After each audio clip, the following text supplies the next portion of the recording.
हर हर महादेव। सावन यानी भक्ति का महीना, आस्था का महीना और भोलेनाथ को प्रसन्न करने का सबसे पवित्र समय। देश भर के शिवालयों में लाखों श्रद्धालु एक ही काम करते हैं, भगवान शिव का जलाभिषेक। लेकिन क्या आपने कभी सोचा है कि भगवान शिव को गंगा जल ही क्यों चढ़ाया जाता है?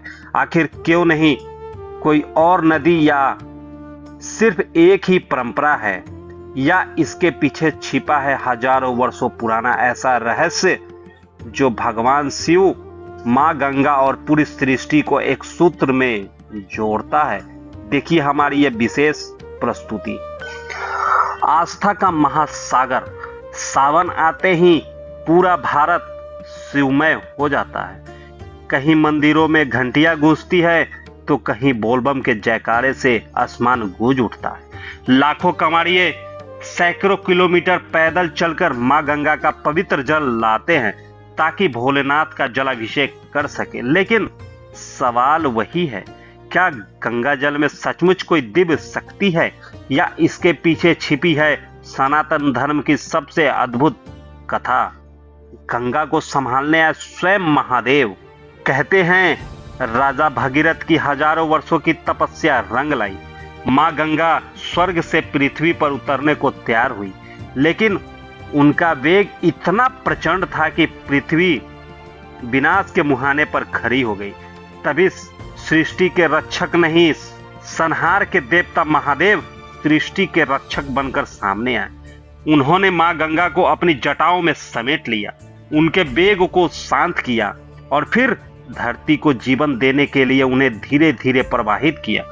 तभी से मां गंगा भगवान शिव के मस्तक पर श्रृंगार और सनातन आस्था की अमर धारा बन गई। लेकिन गंगा जल का रहस्य यहीं खत्म नहीं होता है। समुद्र मंथन के दौरान निकले हलाहल विष ने पूरी सृष्टि को संकट में डाल दिया। देवता असहाय थे, असुर भयभीत थे। तब भगवान शिव ने बिना एक पल सोचे विष को अपने कंठ में धारण कर लिया। महादेव नीलकंठ बने और उनके शरीर में उठी अग्नि को शांत करने के लिए देवताओं ने उन पर पवित्र जल चढ़ाए। मान्यता है कि यहीं से जलाभिषेक की परंपरा शुरू हुई और गंगा जल बन गया शिव का सबसे प्रिय अर्पण। गंगा जल का आध्यात्मिक संकेत। सनातन परंपरा कहती है गंगा जल केवल जल नहीं, एक श्रद्धा है, यह विश्वास है, यह आत्म सृष्टि का प्रतीक है। जब भक्त गंगा जल की एक एक बूंद शिवलिंग पर अर्पित करता है तो यह केवल जल नहीं चढ़ाता, वह अपने अहंकार, अपने क्रोध, अपने दुख और अपने पापों को भी भगवान शिव के चरणों में अर्पित कर देता है। कांवड़ यात्रा एक धार्मिक यात्रा नहीं है, यह तप है, त्याग है, अनुशासन है और अटूट विश्वास का सबसे बड़ा उदाहरण है। हर कदम एक संकल्प, हर बूंद एक प्रार्थना और हर जलाभिषेक भोलेनाथ के प्रति संपूर्ण समर्पण है।